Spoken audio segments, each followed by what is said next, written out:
How you doing there? Welcome back to Babylon Talmud. Today we're studying Daf Ayin Daf 70 of Masechta BavaMetzia.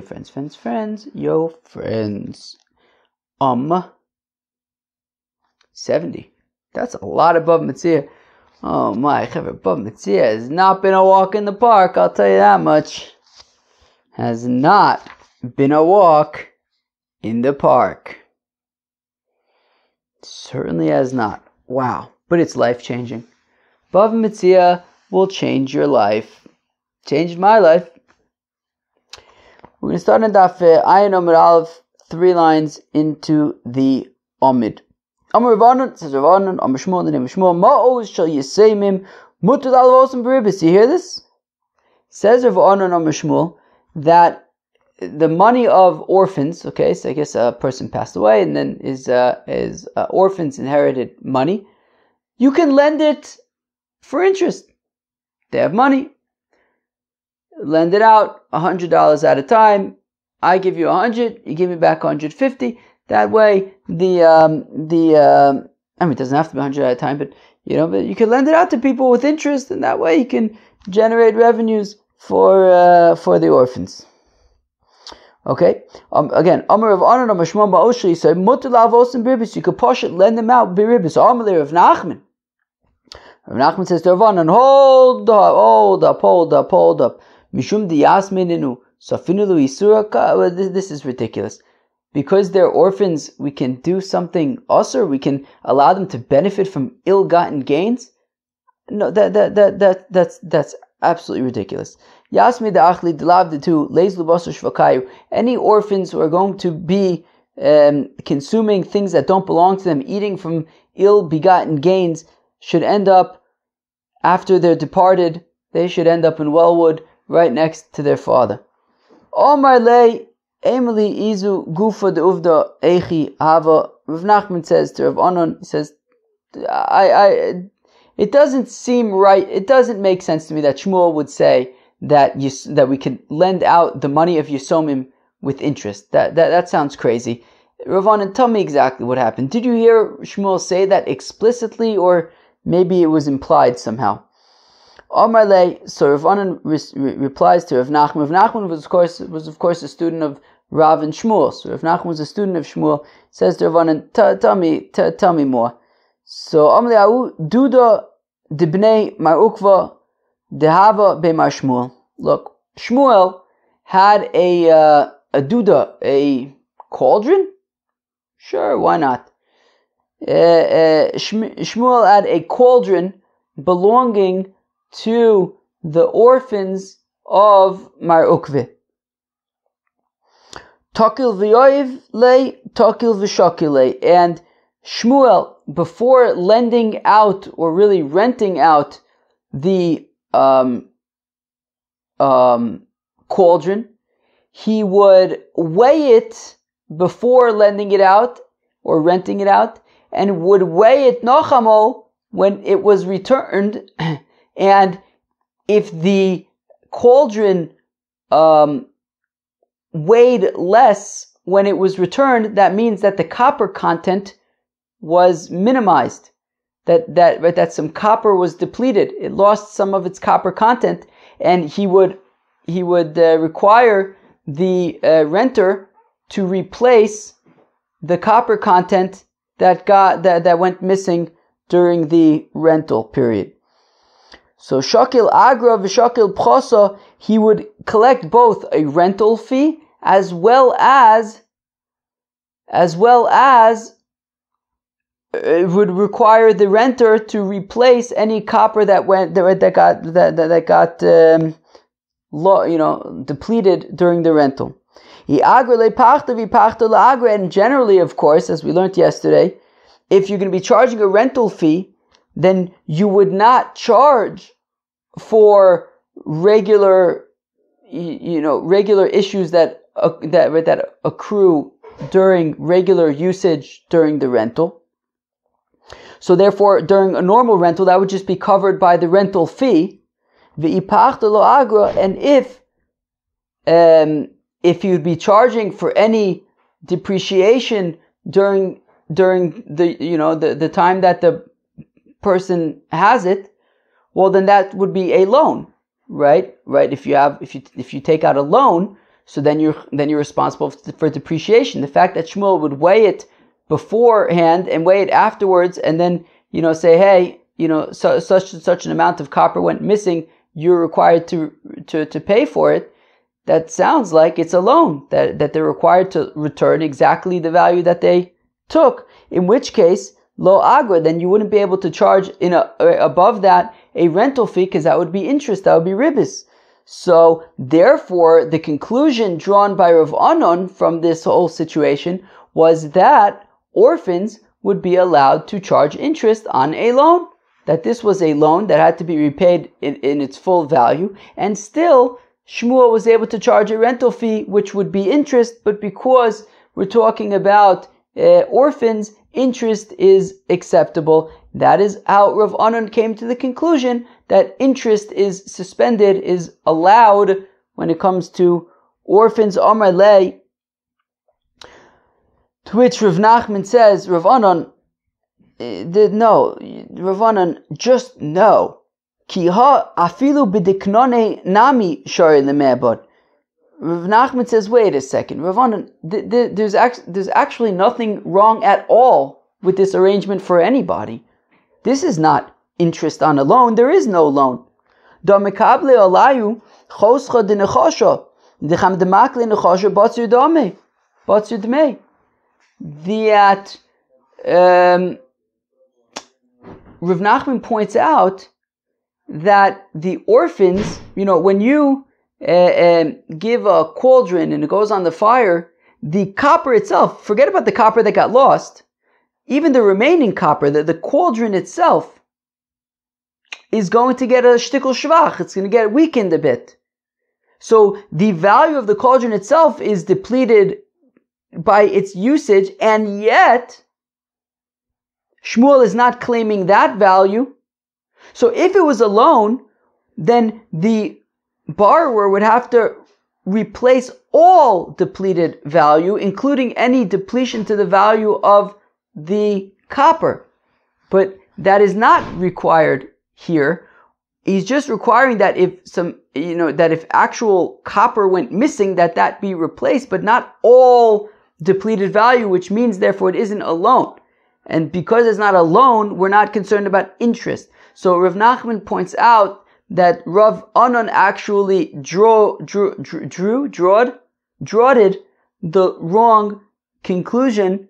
Shmuel would not say that there's no concept of interest for orphans, because that's ridiculous. Ribis is a mitzvah d'oraisa. It applies to anybody. Amar Rabba bar Shila, Amar of Chizda, V'amir lo Amar Rabba bar Yosef bar Choma, Amar Rav Sheshes Mos shel Yisemim, Mutter la'alvosan karov l'socher v'rochuk lehefsid. Interesting. So says Rabba bar Shila, Amar of Chizda, V'amir lo Amar Rabba bar Yosef bar Choma, Amar Rav Sheshes. That's who says it. Mos shel Yisemim, the money of Yisom mutter la'alvosan, you can lend them out karov l'socher v'rochuk lehefsid. What does that mean? It means something very interesting. That's what it means. It means something very interesting. It means something very interesting. The money of orphans can be invested in a geschäft. They could be the investors in a geschäft in which the partner, the guy, accepts all the loss and they split the profits 50-50. Cheved, do you hear this? You're probably wondering, that makes no sense. That's ribis. Listen to what I'm saying, Cheved. If you're confused, you should be. I'll make you unconfused in a minute. When it comes to the money of the orphans, they could be investors in a geschäft with a guy, and the conditions of the geschäft are thus: we're going to give you $1,000, guy. If the $1,000 get lost, you need to pay us back. It's be'etzem a loan. We're loaning you $1,000 for this geschäft. If the $1,000 get lost, you got to pay us back. You're responsible. It's a loan. You're responsible to repay it. Go out, do business, and if you make $2,000, $1,000 if it goes to repay the loan, and then we'll split the profits 50-50. You're thinking, wait, but how is that possible? How could they give a loan of $1,000 and be essentially repaid $1,500? That's clearly interest. Chevra, listen, it's not ribis ktsutza. It's avok ribis. This is not a scenario where they're saying, we're going to lend you $1,000 and pay us back $1,500. No. They're saying, we're going to lend you $1,000, we're going to loan you $1,000, and if the geschäft succeeds, we'll split the profits 50-50, but if the geschäft doesn't succeed, then there's no profits to be split. This is not a case of, I'm loaning you $1,000, give me back $1,500. This is not that. I'm loaning you $1,000, give me back $1,000, plus in the event that there are profits, we'll split those as well, but that's not, it's conditional.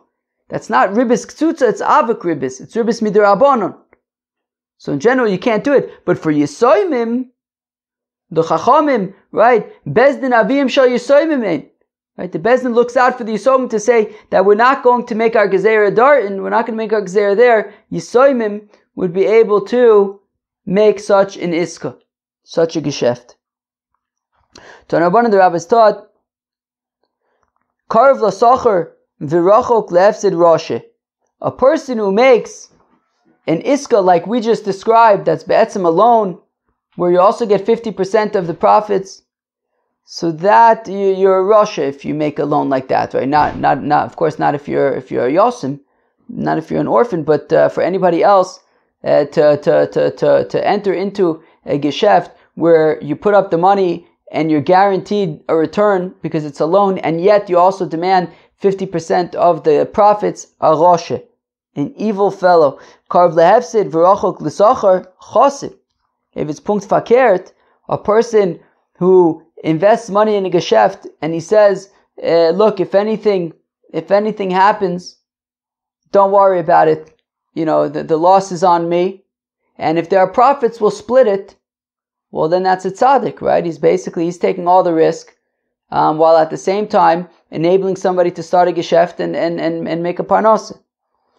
Karv laze v'laze rachik mize u'mize zoi midas kuludam. And a structuring where either the investor kind of is karv laze v'laze is sort of higher risk in the profits and higher risk in the losses, meaning an investor can invest in the geschäft and say, hey, I want 75% of the profits, but also I'll take responsibility for 75% of the potential losses. Alternatively, rachok mize mize, if his position is far away from potential profits, but also far away from potential losses, if he says, for example, I only want 25% of the profits, but I'm also only responsible for 25% of potential losses, that's just kind of the regular way that you set up a geschäft, that you stand to gain relative to how much you stand to risk, to lose. Amalei Rabbi Rav Yosef, says Rabbi to Yosef, Hanezuze de Yasme Hechi Avdinanu. Oh, Givaldi. So Rabbi and Rav Yosef, there of course Rosh Yeshiva in Pumbedisa. Rabbi says to Rav Yosef, no, what do we do when there's money belonging to orphans, right? Nebuch, you have these young kids, they're orphans, they got a Yerusha. How do we manage it in the way that will be most beneficial to them? So Amalei, so Rav Yosef responds to Rabbi, well, let's be responsible here. Mosvina lu beidina, let's set up a bezdin. V'avina lu zuza, and as they need it, we'll give them one zuz at a time so that they don't spend it all in one place. And as they need the money, we'll release money for their expenses. Oh my lay, but Rabbi says v'oko kal yakarne. The problem with that approach, it's very responsible, it might be very frugal, but it does nothing to increase the principle. Eventually, they're going to run out of money. Even if it takes a while, they will eventually run out. Their money is not growing in any way. Omar lei, so Rav Yosef says, Mar eichi ovid. So what do you propose? What would you do that wouldn't deplete the principle? Amalei, so Rabba says, but kinon gavra de isle daiva pricha. Well, let's find a wealthy person who has pieces of gold shards or something. Vinaktinon daiva mine, and let's take this gold from him as a principal, as a security, and then v'avina lunialeim will give the money of the yisomim to this wealthy person to invest in a geschäft, karv l'sochav rachok le'efsid, in a way that if there are losses, the wealthy fellow will accept the losses upon himself, and if there are gains, then they will be split 50-50. And and as a security, they will take the gold.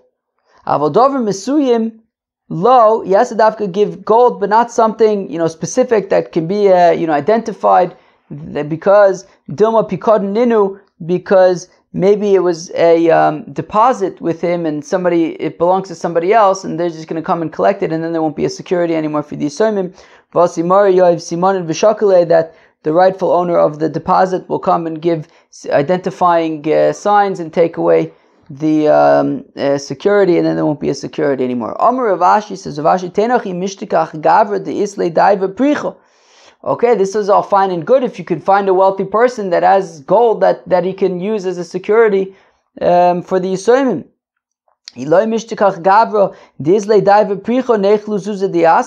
But what if you don't find such a fellow with gold that he can give as a security? So now what? So you have to go back to the other way, where you're just going to deplete the principle of the orphan's inheritance. So Ella Omar Rav Ashi says, Rav Ashi Chazinon Gavra de Mishapu Nichase. We find the person who has assets, Umeimon, and he's trustworthy. Vishamadina Deiraisa, and he listens to the mitzvahs of the Torah. Velo Mekabel Shamto, he's never been excommunicated.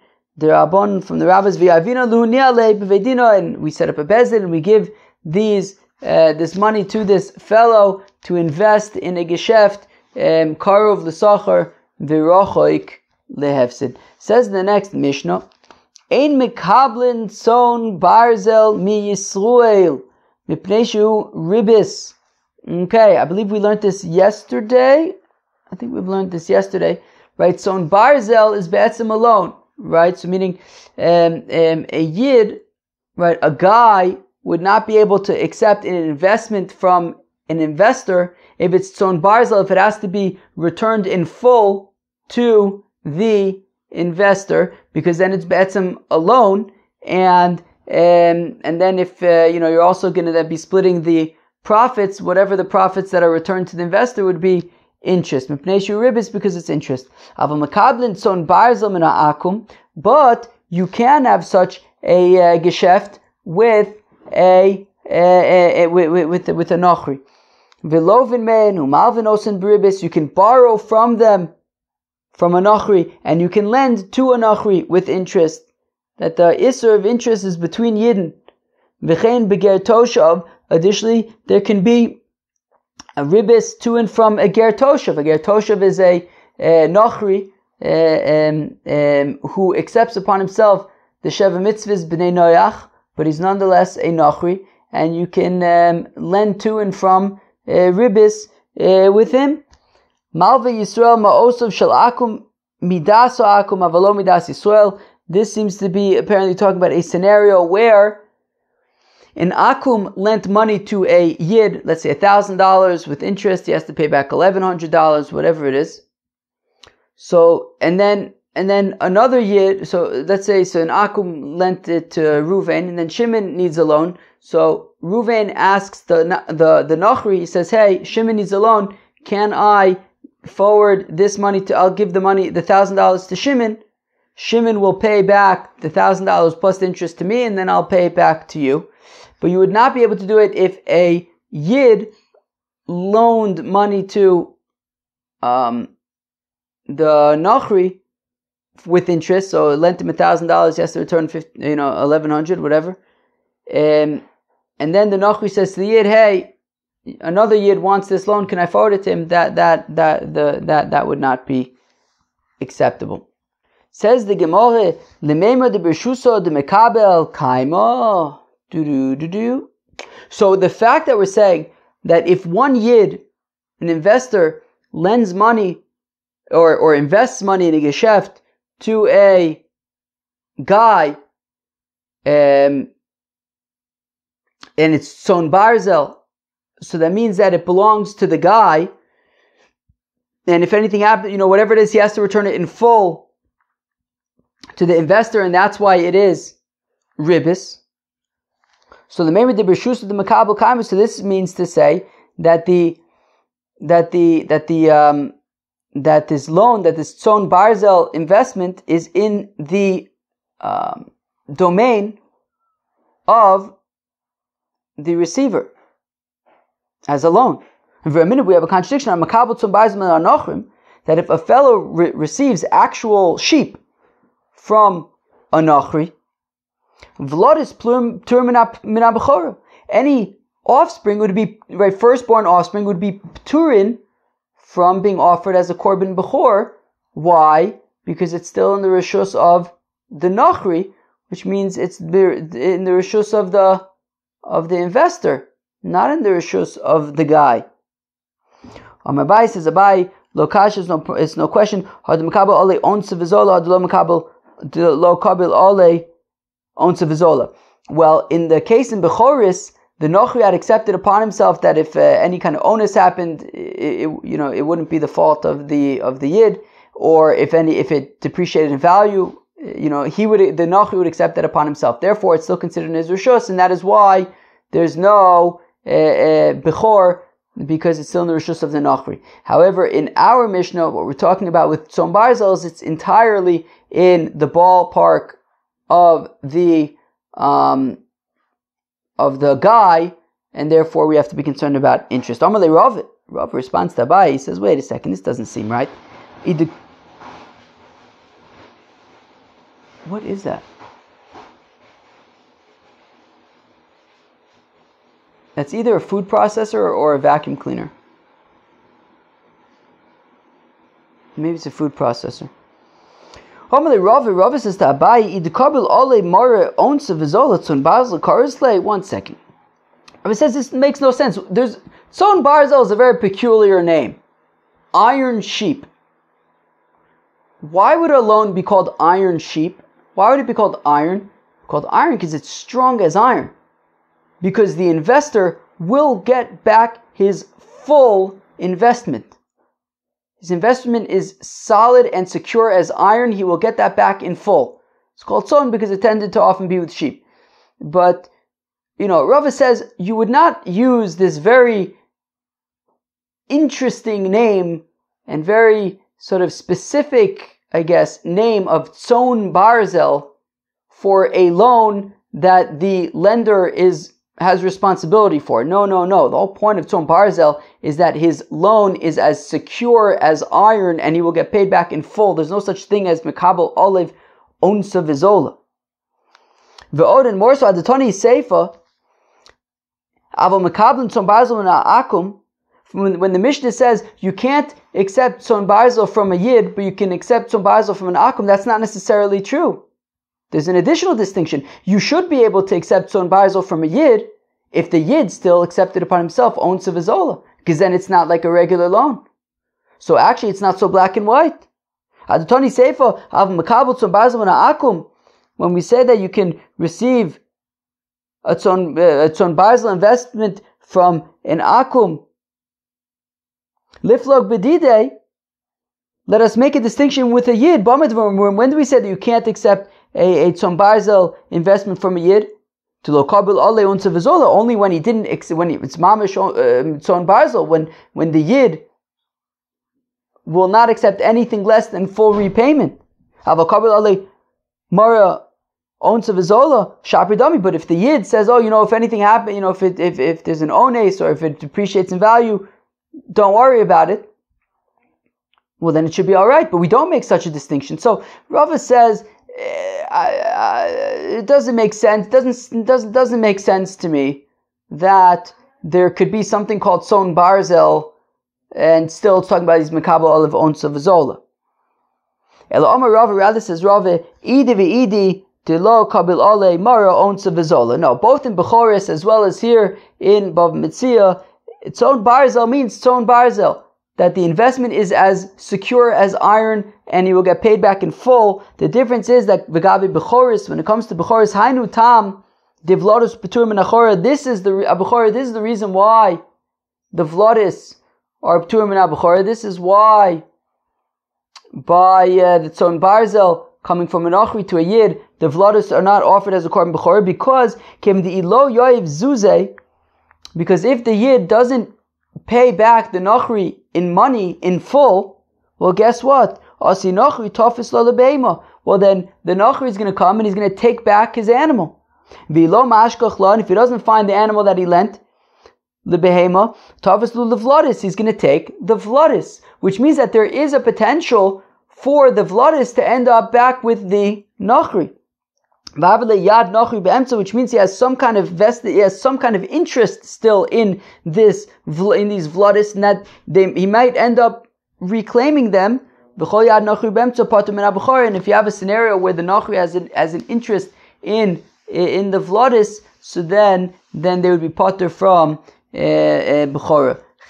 That was daf ayin of Masechta BavaMetzia. Some interesting stuff on today's daf. We talked about, there was a half minute to say maybe that by Yisomim there's no interest, but we said no, that is not the case. But by Yisomim we do try to structure a deal where there is Karev l'Sachav v'Rachok lehefsid, and we talked about how to invest the money of the Yisomim to kind of, try to make it so that it can last as long as possible. And we talked a shtickle about a geschäft with a tzon barzel investment, that it's not allowed between yidden, but from a yid to a nachri, from a nachri to a yid, it would be acceptable. Chaver, peace out.